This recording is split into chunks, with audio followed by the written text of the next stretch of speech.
नमस्कार. बऱ्याच गृहिणींना हा प्रश्न पडलेला असतो की आज जेवणात काय करू किंवा टिफिनला कुठली भाजी देऊ. तर त्यांच्यासाठी हा एक मस्त पर्याय आहे, तो म्हणजे ही भरली शिमला मिरची. खूप छान लागते चवीला. तुम्ही जेवणामध्ये करू शकता, टिफिनसाठी देऊ शकता. तर कशी करायची ते आता बघूया. तर मी इथे एक पॅन घेतलेला आहे आणि त्याच्यामध्ये अगदी 1 चमचा तेल घातलेला आहे. तेल खूप जास्त घालायचं नाही आहे. आणि याच्यामध्ये मी हे 1 कप सुकं खोबरं घेतलेलं आहे. ते आता आपण भाजून घेणार आहोत. गॅसची फ्लेम स्लो ठेवायची आणि हे सुकं खोबरं आहे ते आपल्याला भाजून घ्यायचं आहे. तर सुकं खोबरं मी आधी मिक्सरला फिरवून घेतलं आणि नंतर इथं भाजायला घेतलेलं आहे. तर मंद गॅस फ्लेमवर आपल्याला हे मस्त असं भाजून घ्यायचं आहे खोबरं. तर छान असं आपल्याला हे भाजून घ्यायचं आहे आणि मध्ये मध्ये मी हे हलवून छान अगदी भाजून घेतलेलं आहे. हे बघा, गॅसची फ्लेम मात्र स्लोच ठेवायची आहे.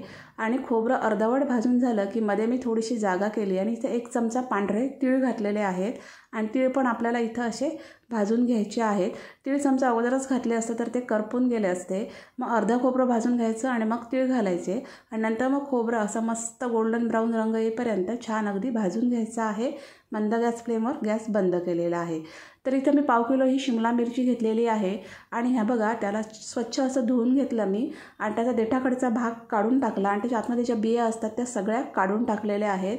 तर अशा सगळ्या शिमला मिरची मी कापून घेतलेल्या आहेत आणि इथं थोडंसं मीठ घेतलेलं आहे आणि ते मीठ मी आतून बाहेरून ह्या मिरचींना लावून घेणार आहे. असं केल्यामुळे काय होतं की मिरचीची चव आहे ना, ती खाताना खूप छान लागते. मी इथं सेंधव मीठ वापरलेलं आहे. तुम्ही याच्याऐवजी तुमचं रेग्युलर साधं मीठसुद्धा वापरू शकता. तर असं आतून बाहेरून थोडंसं मीठ लावून घ्यायचं म्हणजे मिरच्यांची चव आहे ती खूप छान येते. तर सगळ्या मिरच्यांना मी अशा प्रकारे मीठ लावून घेतलेलं आहे. हे बघा. तर आता पुढची तयारी बघूया.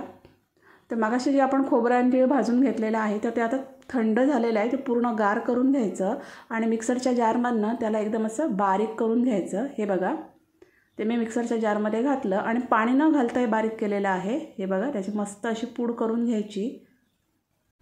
आता मी इथं एक खलबत्ता घेतलेला आहे आणि त्याच्यामध्ये मी 10-12 लसणाच्या पाकळ्या आणि तेवढंच आल्याचे तुकडे घेतलेले आहेत आणि याची मी इथं मस्त अशी पेस्ट करून घेणार आहे. तुम्ही पेस्ट मिक्सरवर पण करू शकता. तर छान अशी मस्त अशी खलबत्त्यामध्ये मी आलं लसूणची पेस्ट केलेली आहे. तर आता एक ताट घेतलेलं आहे आणि याच्यामध्ये मागाशी जे आपण खोबरं बारीक करून घेतलं आहे मिक्सरमध्ये तर ते सगळं मी इथं काढून घेतलेलं आहे आणि त्याच्यामध्ये मी अर्धा कप हा शेंगदाण्याचा कूट घातलेला आहे. तर शेंगदाणे भाजून मी मिक्सरला बारीक फिरवून घेतलेले आहेत. तर अर्धा कप शेंगदाण्याचा कूट घालायचा आहे. त्याच्यानंतर मी इथं 1 चमचा हे भाजलेलं बेसन घातलेलं आहे. आवर्जून घाला, खूप छान टेस्ट येते. तर 1 चमचाच घालायचं आहे भाजलेलं बेसन, त्याने मस्त अशी चव येते. आणि त्याच्यामध्ये नंतर मग मी 1 मोठा कांदा बारीक चिरून घातलेला आहे आणि मूठभर कोथिंबीर बारीक चिरून घातलेली आहे. कांदा ऑप्शनल आहे पण चव चांगली येते. मगाशी केलेला आलं लसूणची पेस्ट मी इथं घातलेली आहे 1 चमचा. कोथिंबीर पण भरपूर घालायची, टेस्ट खूप छान येते. आणि इथं मी कांदा लसूण मसाला घातलेला आहे. तर 2 चमचे भरून मी इथं कांदा लसूण मसाला घातलेला आहे. कांदा लसूण मसाला वापरण्याचा प्रयत्न करा, खूप छान चव येते. पाव चमचा मी इथं हळद घातलेली आहे आणि 1 चमचा मी माझा घरगुती मसाला घातलेला आहे. याच्यामध्ये गरम मसाला आणि मिरची पूड असं सगळं आहे. तुम्ही इथं तुमचा कोणताही घरगुती मसाला वापरू शकता. थोडासा हिंग घातलेला आहे, चव खूप छान येते. तर आपण हे स्टफिंग करतो, एवढे सगळे मसाले घातल्यामुळे हे स्टफिंग जे आहे ते खूप चवदार होतं. आणि इथं अर्धा चमचा मी मीठ घातलेला आहे कारण कांदा लसूण मसाल्यामध्ये पण मीठ असतं. आणि 1 चमचा मी इथं तेल घातलेलं आहे. तर कांदा लसूण मसाल्यामध्ये पण मीठ असतं आणि आपण मिरचीला पण मीठ लावून घेतलं आहे, त्याचा अंदाज घेऊन मीठ घालायचं आहे. आणि आता हे सगळं अगदी हाताने छान अगदी एकत्र करून घ्यायचं आहे. मस्त असा आपला हा भरण्यासाठी मसाला तयार झालेला आहे. खूप छान आणि चवदार आपली शिमला मिरची होणार आहे. तर आता एक शिमला मिरची घ्यायची आहे. हे बघा, आणि प्रत्येक मिरचीमध्ये हा मसाला सगळा भरून घ्यायचा आहे. एकदम परफेक्ट मस्त दाबून दाबून मस्त मसाला सगळा मिरचीमध्ये भरून घ्यायचा आहे. हे बघा.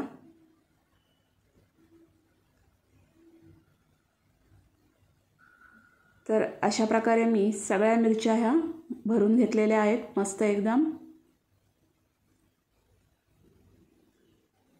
तर हे बघा सगळ्या मिरच्या ह्या भरून झालेल्या आहेत. आपण 1 चमचा तेल घातलं, त्याच्यामुळे हे जे मिश्रण आहे ते मस्त एकदम मिरचीमध्ये परफेक्ट बसून राहतं, बाहेर येत नाही. थोडासा मसाला उरलेला आहे, त्याचा वापर आपण नंतर करणार आहोत. आता फोडणी बघूया. तर फोडणीसाठी तेल थोडं जास्त घ्यायचं आहे. तर इथं जवळजवळ मी अर्धा कप हे तेल घेतलेलं आहे, म्हणजे 3 मोठे चमचे मी इथं तेल घेतलं आहे. तेल गरम झालं की मोहरी घालायची आहे.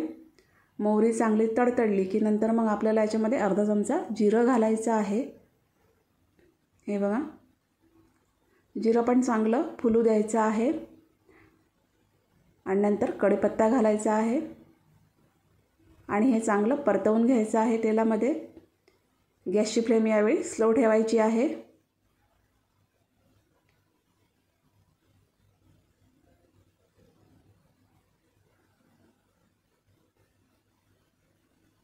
आणि नंतर मग याच्यामध्ये आपल्याला ही एक एक अशी शिमला मिरची ठेवायची आहे. गॅसची फ्लेम स्लोच ठेवायची आहे आणि एक एक शिमला मिरची याच्यामध्ये ठेवायची आहे.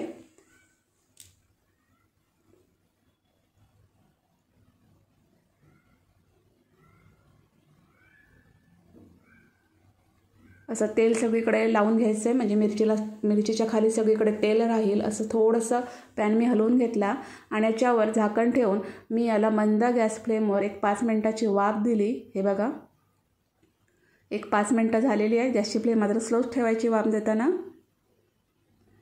आणि मिरची परतवून घेतलेली आहे. त्याला असे डाग पडले पाहिजेत, हे बघा, तरच ती मिरची खाताना खूप छान लागते. आणि परतवून घेतलेली आहे म्हणजे दुसरी बाजू पण अशीच आपली छान अशी भाजून येईल. तर दुसरी बाजू पण आपल्याला अशी छान अगदी भाजून घ्यायची 5 मिनटासाठी. तर सगळी मिरची मी अशी परतवून घेतलेली आहे आणि झाकण ठेवून पुन्हा 5 मिनटासाठी शिजवून घेतलेली आहे. 5 मिनटं झालेली आहे. हे बघा हे सगळं करताना गॅसची फ्लेम स्लोच पाहिजे आणि दुसरी बाजू पण आपली तशीच छान अगदी भाजून झालेली आहे. आता काय करायचं की जो उरलेला मसाला आहे तो सगळा याच्यावरती आता घालायचा आहे आपल्याला. तुम्ही नक्की अशा प्रकारे ही शिमला मिरची करून बघा, खूप चवदार होते, मस्तच एकदम. आणि नंतर मी मिक्सरच्या जारमध्ये मागाशी जे वाटण केलं तर त्याच्यामध्ये थोडं पाणी घातलं. जवळजवळ अर्धा कप पाणी मी इथं वापरलेलं आहे. तुम्हाला समजा याची ग्रेव्ही जास्त बनवायची असेल तर पाण्याचं प्रमाण थोडं जास्त ठेवा. मिरच्या चांगल्या हलवून घेतल्या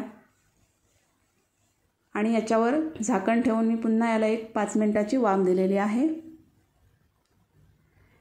5 मिनटाने बघू शकता तुम्ही छान अगदी मिरच्या शिजलेल्या आहेत. मसाला पण छान अगदी मुरलेला आहे. मस्त अशी आपली ही बघा भरली शिमला मिरची तयार झालेली आहे. पुन्हा एकदा मी ही परतवून घेतली.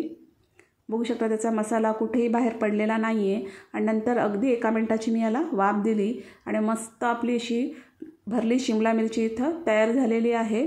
हे बघा परफेक्ट. तुम्ही जर हा मसाला अगोदर करून ठेवला फ्रीजमध्ये तर सकाळी तुम्ही घाई गडबडीत डब्यासाठी सुद्धा ही शिमला मिरची करू शकता. तर मस्त एकदम परफेक्ट अशी छान अशी रुचकर अशी शिमला मिरची झालेली आहे. तर तुम्हाला हा व्हिडिओ कसा वाटला ते कमेंट्समध्ये मला नक्की सांगा. जर हा व्हिडिओ आवडला असेल तर त्याला लाईक करा, शेअर करा, माझ्या चॅनलला सबस्क्राईब करा. धन्यवाद.